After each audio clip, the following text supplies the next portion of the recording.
اگر آپ اپنی زندگی کے کچھ دن اور چاہیں تو دوبارہ اس گھٹیا شخص کا نام میری بہن کے لیے اپنی زبان پر نہ لائیے گا، ورنہ میری غیرت کسی رشتے کا لحاظ نہیں کرے گی۔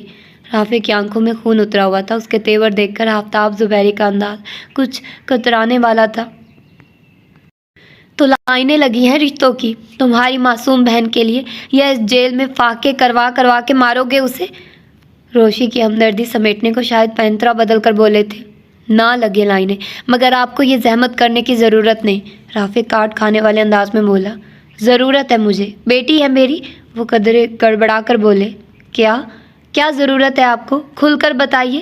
رافع تڑپ کر ان کے آگے آ کھڑا ہوا تھا، آنکھوں میں آنکھیں ڈال کر بولا، تم ہی لوگوں کے لیے گھر کا چولہا جلانے کے لیے قرض۔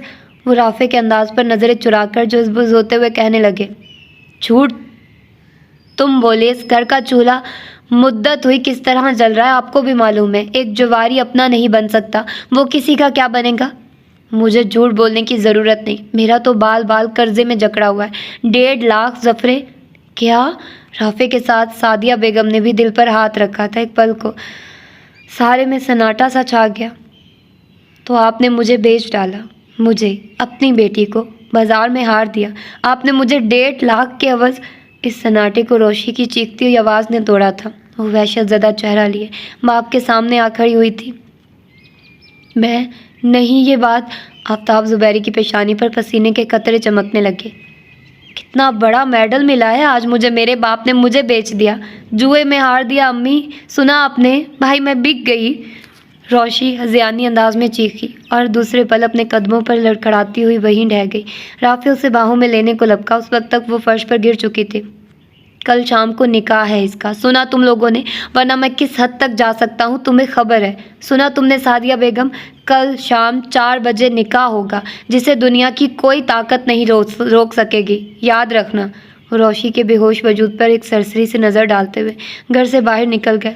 میری بچی، میری بیٹی، میں قربان میرے اللہ، وہ وقت دکھانے سے پہلے مجھے اٹھا لیا۔ مجھ میں اور سکت نہیں، بڑے بڑے صدمے جھیلنے کی، تیرے سوا آج تک کسی سے دل کا احوال نہیں کہا۔ تو جانتا ہے میری پھول سی بیٹی کو غم کے دریا سے نہ گزارنا۔ رحم مالک رحم، یہ گنہگار باندھی ہاتھ جوڑے بیٹھی ہے۔ رحم، تجھے اس محبت کا واسطہ جو تجھے مجھ سے ہے، میرے بچوں سے ہے۔ تجھے ہم سے محبت نہ ہوتی تو کیسے ہمیں خود سے آشنا کراتا، کیسے ہمیں تیری بے قرار رحمت کا یقین ہوتا۔ ہمارے یقین کو مضبوطی عطا فرما، ثابت قدمی عطا فرما۔ پھپھو کسی مجذوب کی طرح ارد گرد سے بے خبر روشی کے پاس 2 زانوں بیٹھی دامن پھیلائے کہہ رہی تھی۔ رافع کے اشارہ کرنے پر ابیہ نے نیم بے ہوش روشی کو سہارا دے کر اٹھایا اور تخت پر لٹا دیا۔ سعدیہ بیگم صحن کے بیچوں بیچ 2 زانوں بیٹھی اپنے رب سے راز و نیاز کرنے میں اس طرح مگن تھی کہ انہیں کسی بھی بات کا ہوش نہیں تھا۔ رافع نے 2 ایک بار انہیں آواز دی۔ روشی کے تھوڑی دیر بعد آنکھیں کھول دینے پر پھپھو کو جا کر ہلایا، مگر وہ تو بالکل بے سدھ سی تھی۔ ابیہ کو ان کی حالت پر عجیب خوف سا محسوس ہوا، کہیں پھپھو اپنے ہوش تو نہیں کھو بیٹھی۔ مائی گاڈ! وہ کن اکھیوں سے انہیں تکتے ہوئے دل ہی دل میں لرز اٹھی تھی۔ پھپھو وہیں بیٹھے بیٹھے قبلہ رو سجدے میں گر گئی۔ ان کا گٹھری بنا وجود ہچکیوں سے ہل رہا تھا۔ رافع، پھپھو کو اٹھائیے نا۔ وہ اب بری طرح خوف زدہ ہو چکی تھی۔ روشی اٹھ کر بیٹھ گئی تھی اور اب گھٹنوں پر سر رکھ کے بے حس پڑی تھی۔ نہیں، اس وقت ایک ماں پانی اولاد کا مقدمہ لیے اس دربار تک رسائی حاصل کرنے کی صحیح کر رہی ہے، جہاں سے سب انسانوں کی تقدیر ان کے فعال کا حکم ہوتا ہے۔ انہیں صحیح کر لینے دو۔ وہ تھکے تھکے لہجے میں کہتا ہوا اٹھا اور اندر چلا گیا۔ پھپھو بہت دیر بعد اٹھی تھی، کسی بھی طرف دیکھے بغیر بے نیاز سی حالت میں اپنے کمرے میں چلی گئی۔ کیا ایک طبقے سے دوسرے طبقے کے انسانوں کے عمل اور رد عمل میں اتنا فرق ہو سکتا ہے؟ اس کی ممی تو اپنی بیٹی کا مقدمہ لے کر اس دربار میں نہیں گئی، وہ تو ایک بار بھی اس طرح ہوش و خور سے بیگانہ ہو کر سجدہ ریز نہیں ہوئی۔ کیا پھپھو کی یہ دیوانگی روشی کو بچائے گی؟ وہ بیٹھے بیٹھے ان کی رویے اور حالت پہ الجھتی رہی۔ اسے تو یہ سب لا حاصل ہی لگ رہا تھا۔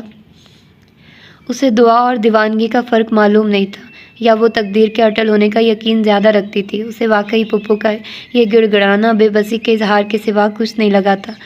اسی وقت بیرونی دروازے پر دستک ہوئی، حالانکہ دروازہ کھلا ہی تھا۔ وہ اپنے خیالوں سے چونک اٹھی۔ روشی اسی طرح پتھر کی طرح جامد بیٹھی تھی۔ رافع دروازہ کھولنے کے لیے جا چکا تھا۔ روشی اٹھو نا، چلو اندر چل کر لیٹ جاؤ یا پھپھو کے پاس چلی جاؤ، مجھے ان کی حالت بھی اچھی نہیں لگ رہی، پلیز۔ وہ وقت اس نے خود کو یہ جملے بولنے کے لیے آمادہ کیا تھا، ورنہ تو اس کا دل چاہ رہا تھا اس وحشتناک ماحول سے کہیں دور کسی گوشے میں جا کر چھپ جائے۔ روشی کے وجود میں ذرا سی جنبش نہ ہوئی تو وہ ایک بار پھر خاموش ہو کر بیٹھ گئی۔ پتہ نہیں پھپھو اندر کیا کر رہی ہوں گی۔ میں ابھی اس کی سوچ یہیں تک پہنچی تھی کہ دروازے پر رافع کے زور سے دھاڑنے کی آواز آئی۔ وہ گالیاں بک رہا تھا۔ بیا دھک سے رہ گئی۔ ایک مہذب سلجھا ہوا کم گوسا انسان فراٹے اور روانی سے گالیاں دے رہا تھا۔ کتے یہاں سے دفع ہو جا، یہ سامان اٹھا کر آج شام تک، ورنہ یہاں 2 لاشیں اٹھ جائیں گی میرے ہاتھ سے۔ دفع ہو جا اور اپنے اس حرام زادے باپ کو جا کر بتا، اگر اتنی ہمت ہے تو خود آ کر اپنی موت کا سامان کر لے، میں تم ساروں کی بوٹیاں نوچ لوں گا۔ دفع ہو جاؤ یہاں سے۔ وہ ہذیان بہکتے ہوئے کف اڑا رہا تھا۔ دروازے کی دوسری طرف کون تھا؟ بیا نہ جا سکی کیونکہ وہ اسے پیٹ رہا تھا۔ بڑے بڑے 2 شاپرز دہلیز پر گرے تھے۔ پھپھو اندر سے دوڑتی ہوئی ننگے پاؤں آئی تھی۔ روشی کا پتھر وجود اپنی جگہ سے اچھلا۔ اس نے ایک بے حد خوف زدہ نظر دروازے کی طرف ڈالی اور تیزی سے اٹھ کر رافع کے پاس چلی گئی۔ نہ تماشا بنواؤ خود کو ہمیں۔ رافع میرے بیٹے ہوش کرو، بدی پر اترا ہے تو اپنی عقل ٹھکانے پر رکھ، اس طرح مسائل حل نہیں ہوتے۔ ساری عمر کی محنت پر یوں پانی نہ پھیرو، میں جیتے جی مر جاؤں گی رافع۔ پھپھو اسے کھینچتے ہوئے لپٹ کر پھوٹ پھوٹ کر رونے لگی۔ امی آپ بیچ میں نہ آئے، آج میں اس مسئلے کو ہمیشہ کے لیے حل کر دوں گا۔ آج یہ شخص، کم از کم یہ شخص آفتاب زبیری کے میرے ہاتھ سے زندہ نہیں بچے گا، میں مار ڈالوں گا اس حرام۔ پھپھو نے ایک زوردار تھپڑ رافع کے منہ پر جڑا کہ ایک پل کو وہ حیران و ششدر انہیں دیکھتا رہ گیا۔ کیوں اس کی سارے الزامات کو سچ کرنے پر تلے پر ہو؟ یہ تربیت کی ہے میں نے تمہاری، یہ سب دیا ساری زندگی تمہیں، چھوٹی چھوٹی بات پر آپے سے باہر ہو جانا۔ تمہارے منہ میں یہ گندی زبان آئی کہاں سے رافع؟ مجھے میری نظروں میں اور نہ گراؤ کہ میں شرم سے ہی کہیں ڈوب مروں۔ میری تربیت ایسی ناقص، ایسی گھٹیا تھی، ایک ملمہ، ایک بناوٹ جو ذرا سی مشکل آنے پر تمہارے وجود سے کسی چھاپ کی طرح اتر گئی، اور تم اندر سے کیا نکلے؟ اپنے باپ جیسے بد کلام کرنے والا، معاملے کو بازور معنی بھر میں شور مچا کر حل کرنے والا۔ رافع یہ ظلم نہ کر مجھ پر، میں مر جاؤں گی، میری ساری ریاضت برباد ہو جائے گی، کچھ تو خیال کر۔ وہ اب روتے روتے بے جان سی ہو کر رافع کے بازو سے لٹک گئی تھی۔ امی کیا کروں؟ سب کچھ اپنی نظروں سے تباہ ہوتے دیکھتا رہوں، اسے خود اپنی آنکھوں کے سامنے دوزخ میں جھونک دوں؟ بتائیے کہاں سے اتنا حوصلہ لاؤں؟ امی مجھ سے یہ سب نہیں ہوگا۔ وہ انہی کے کمر پر چہرہ رکھ کر سسکنے لگا۔ اللہ پر بھروسہ کر، وہ بہتر کرے گا۔ مجھے اسے امی فار گاڈ سیک، اس نے جھٹکے سے اپنا چہرہ سیدھا کیا۔ کتنا بھروسہ کروں؟ اور اللہ پر بچپن سے یہ ایک ورد، یہ ایک کلمہ آپ کے منہ سے سنتا آ رہا ہوں، کیا کیا بہترین اللہ نے ہمارے حق میں۔ وہ اس وقت مایوسی، بدگمانی اور بے یقینی کی انتہا پر تھا۔ رافع جب تک مسلمان جیتا رہتا ہے اللہ پر بھروسہ کا خاتمہ نہیں کر سکتا۔ یہ تو سمجھو تمہاری زندگی کی پہلی کٹن بہت مشکل ہے۔ اگر پہلے ہی مرحلے پر تم یوں ہاتھ پاؤں چھوڑ کر اپنے باپ جیسے اوروں کا اظہار کرو گے تو دونوں برابر ہوئے۔ میری تو ساری زندگی اکارت گئی، کیا ابھی مجھے یہ غم دیکھنا باقی ہے؟ وہ اب خود کو سنبھال رہی تھی۔ روشی اب اس طرح اجڑی صورت لیے ان سے 4 قدموں کے فاصلے پر کھڑی تھی۔ تو کیا کروں امی؟ بتائیے مجھے کیا کروں؟ وہ اب جیسے رو دینے کو تھا۔ روشی کی قسمت میں جو لکھا تھا وہ ہو کر رہے گا۔ تو کیا کروں امی؟ بتائیے مجھے کیا کروں؟ روشی کی قسمت میں جو لکھا تھا وہ ہو کر رہے گا۔ تمہاری چیخو پکار، غصہ، غضب اسے روک نہیں سکے گا۔ بہتر ہے تحمل اور برداشت کے ساتھ اس کا کوئی اور حل سوچو۔ یوں غصہ کر کے خود کو چھوٹا نہ کرو، اور ہماری رسوائی کا سامان بھی۔ آؤ اندر، اللہ مسبب الاسباب ہے، وہ ضرور۔ امی اس بدبخت نے نکاح کا سامان بھیجا تھا، اور آپ کو پتہ ہے یہ شخص ٹلنے والا نہیں۔ یہ سامان بھیجنے کا مطلب ہے کل سے بھی پہلے میں قیامت اٹھا دوں گا۔ وہ ایک بار پھر آپے سے باہر ہونے لگا۔ تم کچھ بھی نہیں کر سکتے جب تک خود پر قابو نہیں پاؤ گے۔ تم سے کچھ بھی نہیں ہوگا۔ چلو اندر کچھ کھا پی لو، پھر سوچتے ہیں رافع۔ میں اپنی بیٹی کو وہ زندگی نہیں جینے دوں گی جو میں نے بتائی ہے، اور مجھے اپنے اللہ کے گھر سے پوری امید ہے وہ میرے یقین کو پارا پارا نہیں کرے گا۔ روشی بیٹا خود کو سنبھالو، سب کے لیے ناشتہ بناؤ۔ تمہارے باپ کے یہ گھٹیا الفاظ نئے ہیں، نہ اس کی ایسی حرکت۔ پھر اس طرح بکھر جانا، سب کے حوصلے تو میں پہاڑ جیسے دیکھنا چاہتی ہوں۔ اپنے حوصلے اور تحمل سے تم زندگی کی ہر مشکل کو مشکل سے 2 4 کر سکتے ہو، سمجھ رہے ہو نا؟ وہ اب دونوں کو دائیں بائیں اپنے ساتھ لگائے بچوں کی طرح سمجھا رہی تھی۔ بیا کو اس ساری سچویشن میں اپنا بہت مسفٹ محسوس ہو رہا تھا۔ پھپھو دونوں کو اپنے ساتھ لگائے اسی طرح اندر کمرے میں لے گئی تو وہ باہر ہونک بنی اس عجیب و غریب صورتحال پر نہ چاہتے ہوئے بھی سوچے جا رہی تھی۔ پتہ نہیں اب کیا ہوگا اگر پپا جان اپنے ارادے سے باز نہ آئے تو۔ پھپھے کے پاس سارے سبق تحمل برداشت دھرے رہ جائیں گے۔ رافع انہیں زندہ نہیں چھوڑے گا، اس کے تیور بتا رہے ہیں۔ وہ جوش اور غصے میں کیا کچھ کر سکتا ہے، تو پھر کیا ہوگا اگر رافع یہ سب کر گزرتا تو میں؟ اس نے اپنی سوچوں سے گھبرا کر سر اٹھایا اور صحن میں پھیلتی دھوپ کو دیکھنے لگی۔ مجھے یہاں سے چلے جانا چاہیے، سوچ کسی لہر کی طرح اس کے دماغ میں ابھری تھی۔ کہاں جاؤں؟ وہ بے بسی سے سوچنے لگی۔ یہاں جو کچھ ہو رہا ہے، ہونے والا ہے، وہ بھی میں نہیں دیکھ پاؤں گی۔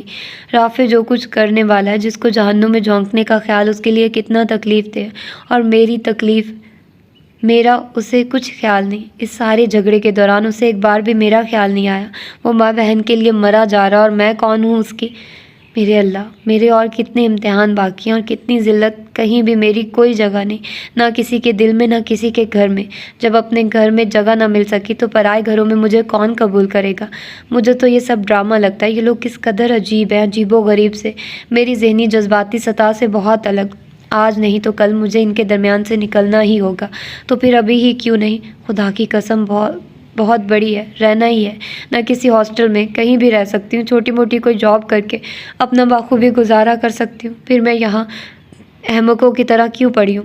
ایک رافع صاحب کی توجہ بھری نظر کی منتظر کہ کب ان کا دھیان میری طرف ہو، کب انہیں میرے اور اپنے درمیان قائم رشتے کا احساس ہو، پھر مجھے وہ اپنی بیوی سی اہمیت دے۔ بھیک میں لی گئی ایسی توجہ محبت کیا مجھے اپنی نظروں میں اٹھنے دے گی؟ کبھی نہیں۔ مجھے اب کوئی اہم اور دو ٹوک فیصلہ کر لینا چاہیے، آج ہی۔ ایک انوکھی سی اور اچھوتی سوچ نے اس کے اندر جیسے نئی توانائی بھر دی تھی۔ وہ اب اس لائن پر سوچے جا رہی تھی۔ بینک میں میرے پاس اتنی رقم موجود ہے کہ 6 مہینے سال جب تک مجھے کوئی جاب نہیں مل جاتی میرا آرام سے گزارا ہو سکتا ہے۔ پھر میں یہاں کیوں کسی بھیکارن کی طرح پڑی، فقط 2 ٹائم کی روٹی مانگ کر کھا رہی ہوں؟ اس کے علاوہ میری کیا اہمیت ہے یہاں؟ ان 4-5 مہینوں میں ایک بار بھی کسی نے مجھے وہ اہمیت نہیں دی جو میرا حق تھا۔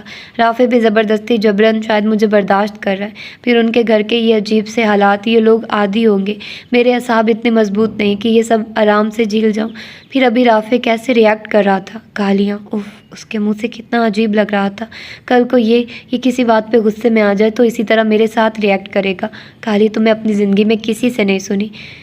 یہ میری ذہنی سطح سے بالکل میچ نہیں کرتے۔ مجھے کوئی نہ کوئی قدم اٹھا لینا چاہیے۔ فون کی بیل بجے جا رہی تھی۔ پتہ نہیں وہ تینوں اندر بیٹھے کون سے مذاکرات کر رہے تھے جو انہیں فون کی مسلسل بجتی بیل بھی سنائی نہیں دے رہی تھی۔ ابیہ کو اپنی سوچوں کا سلسلہ توڑنا پڑا۔ آنگن میں جامد سناٹا تھا اور اس سناٹے میں فون کی بیل پورے جوش سے بجے جا رہی تھی۔ وہ ایک گہرا سانس لے کر اپنی جگہ سے اٹھی۔ پتہ نہیں کس کا فون ہوگا، مجھے ریسیو بھی کرنا چاہیے یا نہیں؟ ریسیور ہاتھ میں لیتے ہوئے وہ سوچنے لگی، اس لیے اس نے ریسیور کان سے لگا کر ہیلو نہیں کہا۔ دوسری طرف بھی کوئی جلدی میں تھا۔ ہیلو رافع یار، حد ہو گئی، رات بھر میں تمہارا انتظار کرتا رہا مہندی کے فنکشن میں اور تم نواب صاحب آئے نہیں۔ تم میری طرف سے مدعو تھے، ڈیڈی نے بھی تمہیں فون کر کے انوائٹ کیا تھا، پھپھو کو بھی ساتھ لانے کا کہا تھا، اور تم، میں اب کیا کہوں؟ اب شام کو رات کو بارات ہے، آؤ گے نا؟